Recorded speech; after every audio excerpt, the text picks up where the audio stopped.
कहते हैं हम जो सही मार्ग बताते हैं संत भक्त, उनके साथ तो ये जनता भोली भाली मजाक करती है, मस्करी करती है। और इन चोरा नाल खुशहाल ये नकली संत पंथों के साथ कहते हैं मैं बड़े खुश होकर नो श्रद्धालु बने बैठे हैं, कोई ऑब्जेक्शन नहीं। और जब ये बताया जा रहा है कि ये मार्ग गलत है, तुम्हारी साधना गलत, तुम्हारा ज्ञान गलत है, रुक के मार रहा दास की इतने दिन आवाज़ लगा रहा, 15 साल हो गए, और फिर भी जू ना रेंगती, उन झूठों के ऊपर विश्वास करें बैठे। और मेरे दास का क्या उद्देश्य है? और नहीं तो ये संत जवाब दें। अगर रामपाल झूठ बोल रहा है, एक शब्द तक कह के दिखा दो और प्रमाण दे दो मैं झूठ बोल रहा हूँ। घेरे बैठी थी, जनता को बर्बाद कर दिया।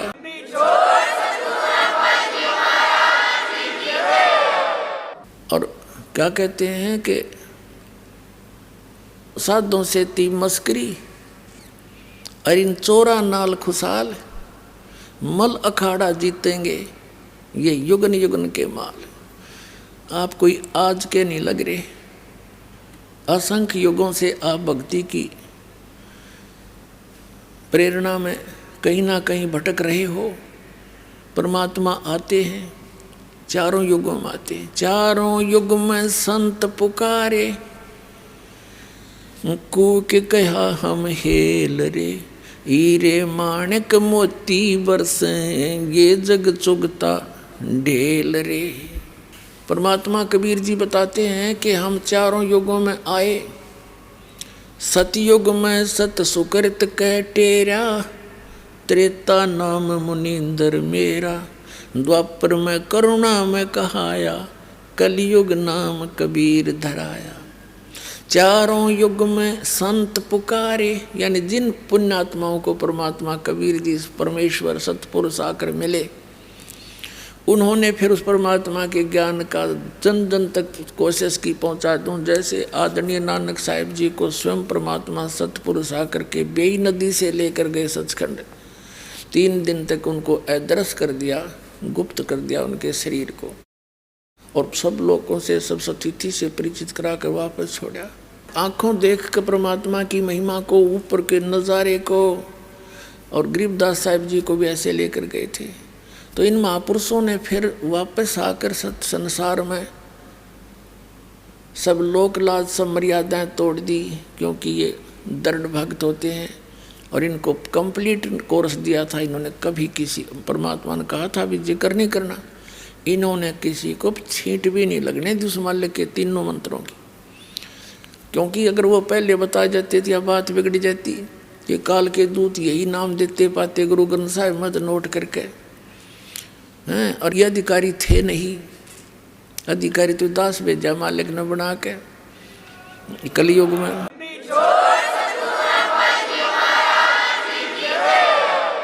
और अनधिकारी से बनाया हुआ पासपोर्ट काम नहीं आवा, पूरा एयरपोर्ट पर जेल में जागा फिर वो। तो ये अनधिकारी थे सारे।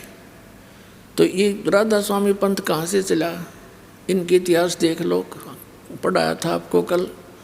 शिवदयाल जी जो थे राधा स्वामी पंथ के प्रवर्तक हैं, और ये पंजाब के रहने वाले थे, आगरा में रहने लगे। गुरु ग्रंथ साहिब को पढ़ा करते, कबीर साहिब की वाणी पढ़ा करता। जैसे भी इसने समझ मत आई, कोई नाटपट करके यो इतना बखेड़ा पैदा कर गया। अगर ये गुरु ग्रंथ साहिब में ये मंत्र होते तो यो यही मंत्र चालू कर जाता। और वो अधिकारी था नहीं, क्योंकि उसका कोई गुरु नहीं, और गुरु भी हो तो उस परंपरा से हो। तो यही नाम ये आज दे रहे होते। दास कैसे डिफ्रेंशिएट करता, फिर आज आपको कैसे विश्वास दिलाता ये नकली ये असली। तो उस दिन परमात्मा ने कहा था, धर्मदास मेरी लाख दुआई, एक तो सार शब्द की दबार नहीं जाई। दूसरे कहा था, सार शब्द बार जो पढ़ी या बिचली पीढ़ी मेरे हंस नहीं तढ़ी। फिर कहा था, धर्मदास मेरी लाख दुआई, ये मूल ज्ञान की दबार न जाए। ये मूल ज्ञान जो दास आपको बता रहा, ये है मूल ज्ञान।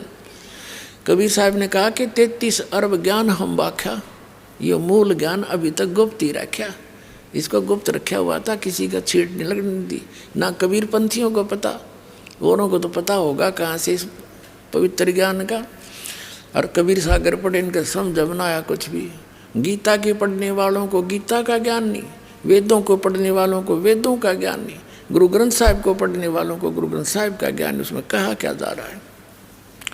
और पवित्र बाइबल के पढ़ने वाले बाइबल का ज्ञान नहीं, वह निराकार बतावें, गॉड इज फॉर्मलेस। और पवित्र बाइबल में लिखा है भगवान मनुष्य दृश्य है, उसने अपने जैसा मनुष्यों को अपने स्वरूप के अनुसार उत्पन्न किया। तो खाक समझा इन सदग्रंथों को। तो इस दास पर दया करी परमात्मा ने, क्योंकि ये सभी उसी के बच्चे हैं, चिट्टी से लेकर हाथी तक।